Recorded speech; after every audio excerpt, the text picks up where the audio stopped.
दोस्तों, अगर आप व्यापारी हैं तो आपने डेबिट नोट और क्रेडिट नोट का नाम जरूर सुना होगा, लेकिन बहुत से हमारे व्यापारी भाई ऐसे हैं जिनको अभी तक ये पता ही नहीं है कि डेबिट नोट और क्रेडिट नोट हमारी खरीद और बिक्री पर किस तरीके से असर डालता है, इसको काटते कैसे हैं और इसकी एंट्री किस तरीके से करते हैं। तो आज के इस वीडियो में आपसे बताने वाला हूं कि डेबिट नोट और क्रेडिट नोट होता क्या है, उसको किस तरीके से एडजस्ट करते हैं और खरीद और बिक्री में किस तरीके से असर डालता है। दोस्तों, वीडियो बड़ा ही स्पेशल है, तो आपसे गुजारिश है कि इस वीडियो को आखिरी तक बिना स्किप किए देखें और अगर चैनल को सब्सक्राइब नहीं किया है तो पहले चैनल को सब्सक्राइब कर लें। दोस्तों, मैं आपका दोस्त फरहान, तो चलिए शुरू करते हैं। दोस्तों, नोट दो प्रकार के होते हैं, एक होता है क्रेडिट नोट और एक होता है डेबिट नोट। अगर पहले हम क्रेडिट नोट की बात करें तो मान लीजिए कि हमने किसी व्यापारी को या किसी को माल हमने बेचा, मान लीजिए 1 लाख रुपए का माल बेचा, ठीक है। अब उसमें से 20,000 रुपए का वो माल सही नहीं था, वो वापस करना चाहता है, तो वो हमारे पास आएगा और हम उसके लिए क्या जारी करेंगे, क्रेडिट नोट जारी करेंगे। मान लीजिए 20,000 का माल वो वापस कर रहा है तो 20,000 रुपए का हम क्रेडिट नोट जारी करेंगे।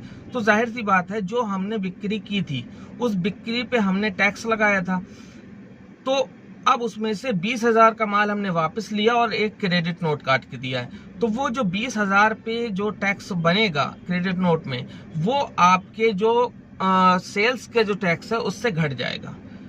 इसके भी दो तरीके हैं, एक तरीका तो यह है कि रजिस्टर्ड व्यापारी, एक होता है अनरजिस्टर्ड।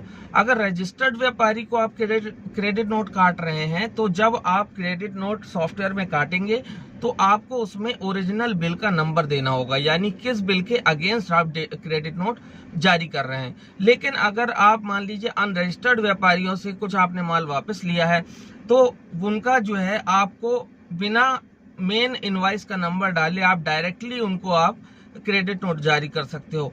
तो ये अब दिखाई कैसे देगा, अगर आप अनरजिस्टर्ड व्यापारी को क्रेडिट नोट जारी कर रहे हैं तो वो आप क्या करेंगे, जो B2C की सेल होती है, यानी जो B2C का कॉलम होता है सेल्स का, उसमें वो घट जाएगा।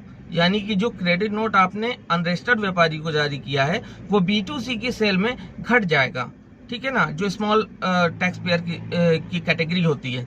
और अगर रजिस्टर्ड व्यापारी को आप बिक्री कर रहे हैं और उसको क्रेडिट नोट जारी कर रहे हैं तो उसमें आपको ये मेंशन करना पड़ेगा कि ये जो क्रेडिट नोट है ये किस बिल के अगेंस्ट जारी किया गया है।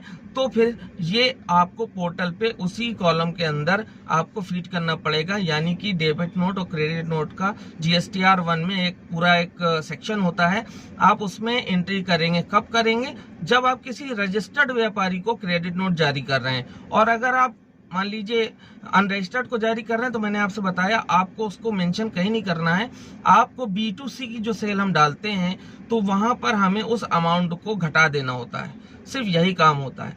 ये तो हो गई क्रेडिट नोट। अब इसके बाद हम बात करते हैं डेबिट नोट की।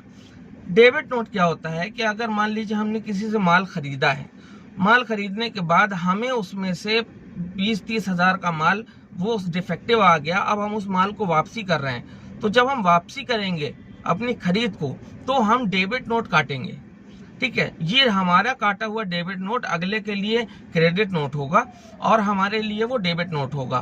तो वो डेबिट नोट क्या होगा कि जो हमारी खरीद पे जो हमने टैक्स चुकाया है, ठीक है, उससे ये घट जाएगा। जो डेबिट नोट है वो खरीद के जो टैक्स है उससे घटेगा और क्रेडिट नोट जो है बिक्री के टैक्स से घटेगा। तो इसमें भी यही चीज है, अगर डेबिट नोट आप अनरजिस्टर्ड से ले रहे हैं, अनरजिस्टर्ड को काट करके दे रहे हैं, तो आपको सिर्फ टैक्स में आपको बदलाव करने हैं, यानी घटाना पड़ेगा। और अगर आप किसी रजिस्टर्ड व्यापारी जिससे आप माल लेते हो उसको आप डेबिट नोट जारी कर रहे हो तो वहां पर आपको मेंशन करना पड़ेगा कि आपने किस बिल के अगेंस्ट डेबिट नोट जारी किया है, और उसी तरीके से जब पोर्टल में GSTR 1 की एंट्री होगी तो डेबिट क्रेडिट नोट वाले सेक्शन में आपको उसे बाकायदा मेंशन करना पड़ेगा। तो दोस्तों, ये था डेबिट नोट और क्रेडिट नोट, और आज मैंने आपको जो चीजें बताई हैं ये आप बहुत अच्छे से ध्यान करके रखिए। मैं थोड़ा सा क्विक रिवीजन दिए देता हूं कि देखिए, डेबिट नोट वो होता है जो हम किसी से माल खरीदते हैं और उसको माल वापस कर रहे हैं, यानी जो हमारी खरीद वाली पार्टियां हैं जिनसे हम माल खरीदते हैं उनको वापस कर रहे हैं, तो हम क्या करेंगे, डेबिट नोट जारी करेंगे। और डेबिट नोट जारी करने का मतलब ये होगा कि जो हमारी ITC है वो घट जाएगी। जितना डेबिट नोट में टैक्स अमाउंट होगा वो हमारी आईटीसी से लेस हो जाएगा। इसी तरह अगर क्रेडिट नोट जारी कर रहे हैं तो क्रेडिट नोट में जो हमारी बिक्री का जो टैक्स था वो क्रेडिट नोट उससे घट जाएगा अगर अनरजिस्टर्ड पार्टी से किया है, और अगर रजिस्टर्ड पार्टी से किया है तो आपको बाकायदा उसमें उसका जीएसटी नंबर, किस बिल के अगेंस्ट आप क्रेडिट नोट जारी कर रहे हैं, ये सारा कुछ आपको मेंशन करना पड़ेगा। इन दोनों ही सिचुएशन में डेबिट नोट होगा तो बिक्री खरीद की आईटीसी से घटेगा, और क्रेडिट नोट होगा तो बिक्री के जो टैक्स पेबल है उससे घटेगा, चाहे वो रजिस्टर्ड हो चाहे वो अनरजिस्टर्ड हो। बस फर्क इतना है कि अगर रजिस्टर्ड से कर रहे हैं तो किस बिल के अगेंस्ट आप डेबिट नोट या क्रेडिट नोट जारी कर रहे हैं आपको ये पता होना चाहिए, वो मेंशन होगा उसमें, और उसी तरीके से GSTR1 में उसकी एंट्री होगी। और अगर आप किसी अनरजिस्टर्ड से कर रहे हैं तो सिर्फ टैक्स को आप घटा देंगे B2C की सेल पे, तो बस आपका इतना ही काम होता है। और यही होता है टैक्स इनवॉइस के अगेंस्ट क्रेडिट नोट काटना, डेबिट नोट काटना। ये सारी चीजें मैंने आज आपसे बताई, तो उम्मीद करता हूँ वीडियो पसंद आया होगा। अगर पसंद आया है तो ज्यादा से ज्यादा वीडियो को शेयर करें। मैं आपका दोस्त फरहान एक बार से फिर हैव अ ग्रेट डे।